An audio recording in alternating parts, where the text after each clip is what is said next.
एक लंबी भाला सीधा औरत के शरीर में घुस गई। राक्षस तुरंत उसकी रक्षा करने के लिए दौड़े। बस देखा कि जादूगर मर्लिन की छड़ी के गिरते ही जादुई टकराव से उत्पन्न सदमे की लहर ने राक्षसों को डराकर इधर उधर भगा दिया, किंतु नश्वर हथियार उसे कतई नहीं मार सकते। अच्छा हुआ कि यह राजा की तलवार कल्पों द्वारा घड़ी गई थी, केवल लोहे को नहीं काट सकती। कीचड़ की तरह और भी अधिक राक्षसों और दानवों को नष्ट कर सकता है। लेकिन यह बहुत ही आश्चर्यजनक था कि सिर कट जाने के बाद भी वह महिला जीवित थी। रक्त ऐसा लगा जैसे चेतना के साथ ओक के पेड़ में समा गया है। जादूगर मर्लिन की सलाह पर राजा आर्थर ने महिला के सिर और शरीर को व्यक्तिगत बॉक्स में सील किया। इसके बाद आदेश दिया कि 6 बहादुर योद्धा उसके शरीर को दुनिया के विभिन्न हिस्सों में ले जाएं। 1000 साल बाद मानवता इस भयानक अतीत को भूल चुकी थी, लेकिन बुराई की शक्ति दिन ब दिन बढ़ रही थी। काले जादू की जानकार जादूगरनी यागा बुढ़िया ने रक्त रानी को पुनर्जीवित करने के लिए अपने विश्वास पात्र जंगली सुअर राक्षस को एक चर्च में भेजा, जिसने बेरहमी से कत्लेआम किया और एक होश खोया उपासक छोड़ दिया, जिससे उसने रक्त रानी की स्थिति पूछी। ढूंढ रहा हूँ, वह कहाँ? जिंदगी बचाने के लिए छोटे अनुयायी ने जंगली सुअर के राक्षस को नीचे ले आया, जहाँ धूल से भरा एक बॉक्स मौजूद था, जो 1500 साल पहले खून की रानी के शरीर को सील करने वाला पात्र था। आप साले पे स्वागत है।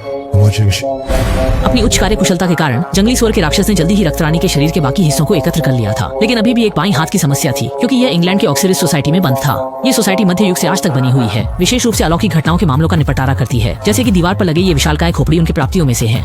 चौका छात्रों ने शायद यह देखा होगा कि अलौकिक अनुसंधान ब्यूरो का हेलबॉय भी यहाँ क्यों है, क्योंकि कल उसके पिता प्रोफेसर ब्रूम ने उसे यहाँ दानवों को पकड़ने में मदद करने के लिए भेजा था। लेकिन जहाँ भी बारोन जाता है वहाँ खतरा होता है। देर रात जंगली सुअर के राक्षस ने चोरी छिपे हुईशी के सभी लोगों को मार डाला, और जब यह खबर पहुंची तो विशेष शक्तियों वाली टीम सदस्यों में एक लड़की जो आत्मिक शक्ति जानती थी, उसने मृतकों के जीवन काल की आत्मिक सामग्री को अपने मुंह से बाहर निकाला, और तब जाकर यह पता चला कि रक्त रानी फिर से जीवित होने वाली है। जब वह ये कह रही थी, उसने अचानक महसूस किया कि एक बुरी ताकत पास आ रही है, इसलिए वह डरकर तुरंत अपने शरीर में वापस चली गई। ऊर्जा की दिशा के साथ चलते हुए बारोन ने पाया कि यह शक्ति वास्तव में थी जंगली सुअर राक्षस। उसने पहले ही खून रानी का बायां हाथ ले लिया था, लेकिन नायक ने उसे रोक लिया। तभी एक तेज रोशनी आ गई और बिना बुलाए खून रानी खुद नायक के पास आई। वह चाहती थी कि दोनों मिलकर इस दुनिया पर शासन करें। इसे कौन रोक सकता है? आखिरकार सामने मेरा जोवोविक है। देखते ही देखते नायक धीरे धीरे फंसने लगा, लेकिन तभी अचानक आए साथी ने इस प्रक्रिया को बाधित कर दिया। लेकिन सबसे चिंता की बात तो हो ही गई। शेवांगो ने पहले ही पूरी तरह से खुद को फिर से बना लिया है। अगर वो पिछले वर्षों में खोया हुआ खून वापस पा लेती है, तो वो अपनी सारी काली जादू की शक्तियों को वापस पा सकती है। और वो खून पेंडेल पर्वत पर स्थित 1000 वर्षीय ओक वृक्ष के अंदर है। जब नानजुए रास्ते में था, तब शेवांगो पहले ही यहाँ आ चुकी थी।